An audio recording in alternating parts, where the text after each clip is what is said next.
There's a version of your life that only exists right now. In 6 months, you won't be able to see it anymore. Not because you'll forget, because the door closes. You clicked on this for a reason. Something ended recently, or it's ending, or it needs to end, and you know it. The new thing, whatever it is, hasn't started yet. You're in the middle. That weird, nameless place where you're not who you were, but you're not who you're becoming either. I want to talk about what's visible from where you're standing, because you won't be standing there forever. And some of what you can see right now disappears the moment you move. So let me describe this place you're in. You wake up and for a split second, everything's normal. Then you remember. The job ended, the relationship ended, you moved, someone left. Something shifted and now the ground feels different under your feet. The strange part is it's not always sadness. Sometimes it's just nothing. This flat, gray underwater feeling where everything is muffled and you're going through motions that used to mean something. You Google things at 2 in the morning. Is it normal to feel nothing? And why do I feel like I'm falling behind? Then you clear your search history like it's evidence. People ask how you're doing, and you have to decide in real time which version of the answer won't make things weird. Fine. Busy, figuring things out. But you're not figuring things out. You're floating, somewhere between the life that was yours and the life that hasn't shown up yet. Your old life isn't where you live anymore, and your new life hasn't finished being built. You're standing in the gap, wondering if everyone else has a map you didn't get. The specific thing doesn't matter. Maybe you graduated and the future that was supposed to feel exciting just feels empty. Maybe you left a career and your identity left with it. Maybe you became a parent and you don't recognize yourself. Maybe you lost someone and the world keeps spinning like nothing happened. Different doorways, same disorientation. And the hardest part isn't the pain. It's the not knowing. Not knowing how long this lasts. Not knowing who you're becoming. Not knowing if you're handling it right or falling apart in slow motion. So, let me tell you the first thing you need to know about where you're standing. You're not broken. You're not behind. You're not failing at some transition everyone else seems to navigate gracefully. You're in what researchers call the neutral zone. It has a name. People have studied it, mapped it, written books about it. This disorientation you're feeling isn't a sign that something's wrong with you. It's a sign that something is working exactly as it should. This isn't a breakdown, it's a transition. Equally fun, I know. But the distinction matters. Breakdowns are malfunctions, transitions are processes. And the process you're in has a middle section that feels like limbo. Because it is limbo. Every person who has ever transformed their life has stood exactly where you're standing. Every new chapter in human history started with someone in the gap, feeling lost, wondering if they'd made a terrible mistake. The confusion isn't the obstacle. The confusion is the corridor. You're not behind your friends who seem to have it together. You're in a different room. They might be in their own invisible corridor right now, or they will be soon. Nobody escapes this. The neutral zone is disorienting by design. It's supposed to feel like nothing makes sense, because the old sense-making structures are dissolving and the new ones haven't formed yet. So, if you've been beating yourself up for not bouncing back faster, for not having a 5-year plan, for crying at random commercials, you can stop. You're not behind, you're between. And between is a real place with real rules. Let me show you the map. Every major life transition has 3 chapters, not 2. 3. And the one most people forget about is the one you're probably living in right now. The first chapter is the long goodbye. This is the ending phase, the letting go. It involves grief even when you chose the change. You're mourning old roles, old expectations, sometimes old versions of yourself. There's often denial, anger, bargaining, all the things we associate with loss, because that's what endings are. The second chapter is the neutral zone. This is the messy middle, the fog, the place where the old identity has died but the new one hasn't been born yet. This is limbo. This is where you are. The third chapter is the new beginning. This is what everyone wants to skip to. The fresh start, the clarity, the arrival. But you can't skip to it. It emerges from the neutral zone like a photograph developing slowly in solution. What no one tells you is that these phases don't wait politely in line. They overlap, they circle back. You can be grieving an ending while already glimpsing a beginning, while simultaneously lost in the middle, all in the same afternoon. The long goodbye can take longer than you expected. The neutral zone can feel like it's lasting forever. And new beginnings often arrive so quietly you don't recognize them at first. This is normal. The transitions that reshape us most don't run on schedules. The Greeks had a word for the neutral zone. They called it liminal, from the Latin word for threshold. Not one room or another, the doorway itself. They understood that thresholds are their own kind of space. And the middle phase, the threshold, is where the actual transformation happens.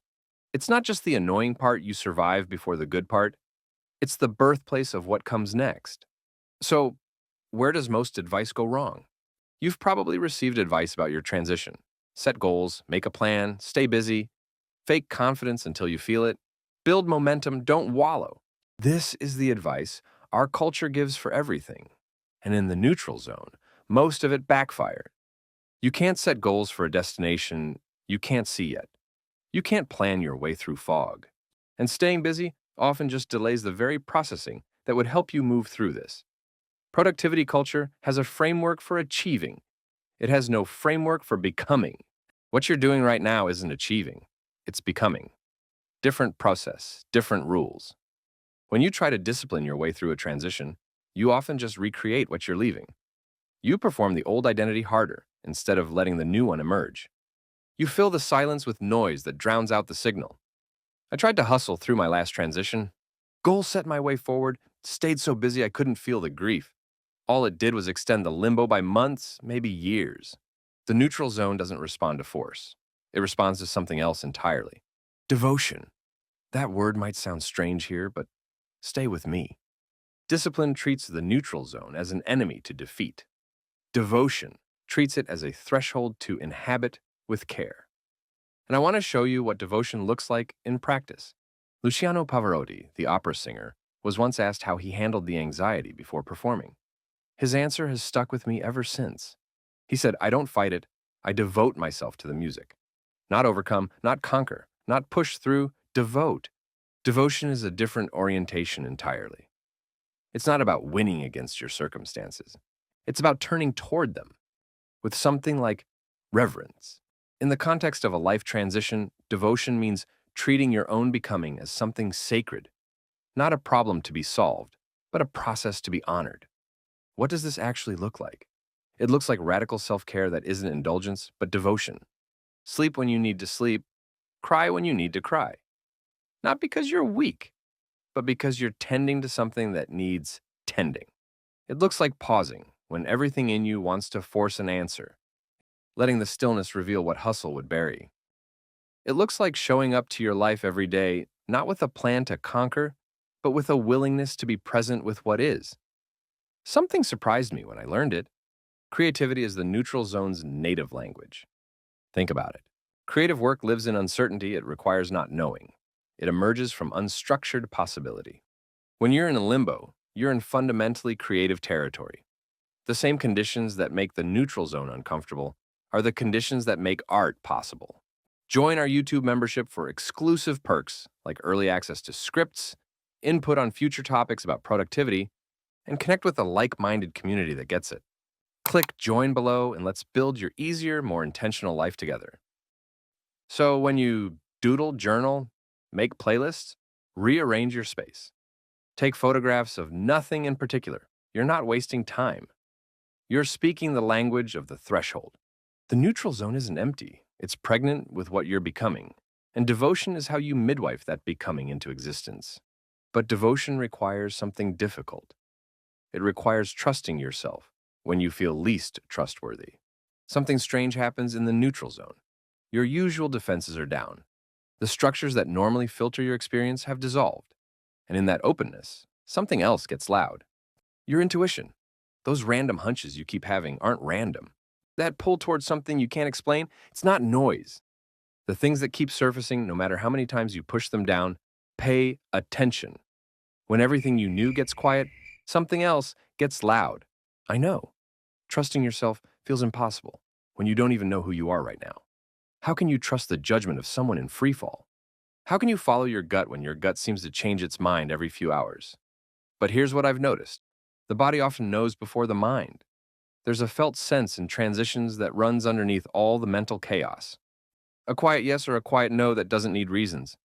Stillness reveals this. Not forced meditation necessarily, but just moments of not doing, where you can hear what's actually humming beneath the surface. The things that keep pulling at you, even when they don't make sense. The options that create ease in your chest versus the ones that create tightness. The future you can imagine inhabiting versus the one you can only imagine achieving. These are data, real data, maybe more reliable than the logical analysis your anxious mind keeps running. I'm not saying abandon reason. I'm saying your intuition has information your reason doesn't have access to. And in the neutral zone, when the old maps are useless, intuition might be the only compass that works. What if you could trust that? Of course, some days this feels possible, and some days nothing feels possible. Let me tell you what transition actually feels like on the inside. Monday. Something shifts. You have a moment of clarity, you feel the new life starting to take shape. You journal about it. You're healing, you're growing. You're basically transformed. It's happening. Tuesday. You wake up feeling like nothing has changed, or everything has gotten worse. The clarity is gone. You're back in the fog. You were fooling yourself. You've learned nothing. You're going to be stuck here forever. This is the Rocky River. Some days you float through calm pools. You can see the sky, you can breathe. And then rapids, tumbling, disoriented, no sense of up or down. Neither day is the truth. They're both the river. The mistake is judging your entire transition by your worst days, thinking that the dark Tuesday erases the breakthrough Monday. It doesn't. They're both real. They're both part of the process. You don't get to skip the rapids, but you also don't have to believe them when they tell you that calm water doesn't exist. What helps is to stop measuring progress by how you feel on any given day. Some days you'll feel like you're almost through this. Some days you'll feel like you're back at the beginning. Both feelings are lying to you in different ways. Progress in the neutral zone isn't linear. It spirals. It doubles back, it looks like regression right before breakthrough, and it absolutely will not match your timeline. Self-compassion isn't optional here, it's oxygen. You're doing something hard, harder than most people realize from the outside. The least you can do is stop beating yourself up for not doing it perfectly. Some days you float, some days you tumble. Both are the river. So, what do you actually do in this phase? I want to give you some things to try, not a program, not a system. Just practices that seem to help when you're inhabiting the neutral zone. First, microcrafts. These are tiny repeated creations. Doodling, making playlists, journaling without agenda. Arranging flowers, cooking something new. Small acts of making that engage your hands and let your mind drift. Researchers call these behavior-ceuticals. Sounds clinical, but the point is simple. Hands-on creativity regulates your nervous system. It releases dopamine in a gentle, sustainable way. It grounds you in the present moment when your mind wants to spin into past regrets or future fears. Second, nature immersion. Not as prescription, but as practice. The outer landscape can mirror and soothe the inner one. Transitions feel chaotic. Nature shows you that chaos has patterns, that seasons end and begin, that decay feeds growth. You don't have to hike mountains. A walk around the block counts, looking at the sky counts. The point is, contact with something larger than your spinning thoughts. Third, emotion bubbling with support, letting feelings surface in the presence of someone who can witness without fixing. This might be a friend, a therapist, a support group. The neutral zone stirs up old material. Grief you didn't know you were carrying, fear that's been waiting for an opening. Having a witness helps you metabolize rather than suppress. Fourth, strategic stillness. Not constant stillness, but intentional pauses. Moments where you stop trying to figure anything out and just let yourself be in the not knowing. The answers you're looking for often emerge in gaps, not in effort. What these practices are not is fixes. They don't solve the limbo, they don't accelerate the transition. What they do is let you inhabit the threshold differently. With a bit more groundedness, a bit more presence, a bit less war against what's happening. Productivity culture's advice for existential limbo is make a vision board. Revolutionary. What I'm suggesting is something else. Stop trying to manage the transition and start keeping it company. These aren't solutions, they're devotions. Now here's the part most people miss entirely. There are things visible from where you're standing that become invisible once you move. This is the strange gift of the threshold. You're in a rare vantage point, and some of what you can see from here, you literally won't be able to see once you've arrived somewhere else. What becomes visible in the neutral zone? You see through your old identity's illusions. All the things you tolerated that you shouldn't have tolerated. All the ways you performed a version of yourself that wasn't quite true. The compromises you made so gradually, you stopped noticing them. From inside your old life, these were invisible. From the threshold, they're obvious. You see what you actually want, not what you were told to want, not what looked impressive, not what kept people comfortable. In the neutral zone, the social scripts weaken and something more honest surfaces. What actually matters to you often only becomes clear when everything familiar falls away. You see who shows up. Some relationships reveal themselves in transitions. People you expected to be there aren't. People you didn't expect are. This reconfigures everything. It's painful and clarifying at the same time. You see yourself without the usual costume. Without the job title, the relationship role, the routine that made you feel like a person. Who are you when all of that gets stripped away? The neutral zone forces this question. And while it's uncomfortable, the answer is valuable. You're standing in a doorway. The view from doorways is different than the view from rooms. When you're in a room, you see that room. When you're in a doorway, you can see both what you're leaving and what you might be entering. You can see the shape of your life in a way that becomes impossible once you've settled somewhere new. What can you only see while you're lost? That's not a rhetorical question. Actually ask it. Write down what comes up because this vantage point is temporary. What follows is hard to hear. The window doesn't stay open. Once you've arrived in your new life, the threshold disappears. The doorway you've been standing in becomes a wall. You'll be in a new room, seeing that room, and the vantage point you have right now will be gone. You'll forget what you could see from limbo. Not because of poor memory, because of how identity works. Once you've reconstructed a stable sense of self, the instability becomes inaccessible. The questions that haunt you now will be replaced by new certainties. The raw openness that makes this phase so uncomfortable also makes it so revealing. And when the openness closes, the revelations close with it. You'll build new defenses, new routines, new blind spots. This is healthy. This is how we function. But it means the things you can see right now, the stripped down truths about yourself and your life, those become invisible once you're defended again. This isn't a tragedy. It's just how becoming works. But it means now matters. Not now as in panic. Not now as in you're running out of time to optimize your transition. That's just productivity culture sneaking back in. Now as in presence. Now as in this is a unique moment with unique vision, and it won't last forever. What have you noticed from this vantage point? What has surfaced that you want to carry forward? What have you seen about your old life that you don't want to recreate? What have you glimpsed about your real desires that you don't want to abandon? Write it down. Not because journaling fixes things, but because memory is unreliable, and transitions are forgettable in retrospect. Your future self settled in a new room will not have access to what your current self can see. The window closes, and you won't remember what you saw through it unless you record it somehow. So, what does this mean for you right now, today? This video isn't a fix. I want to be honest about that. I haven't given you a system to escape the neutral zone faster.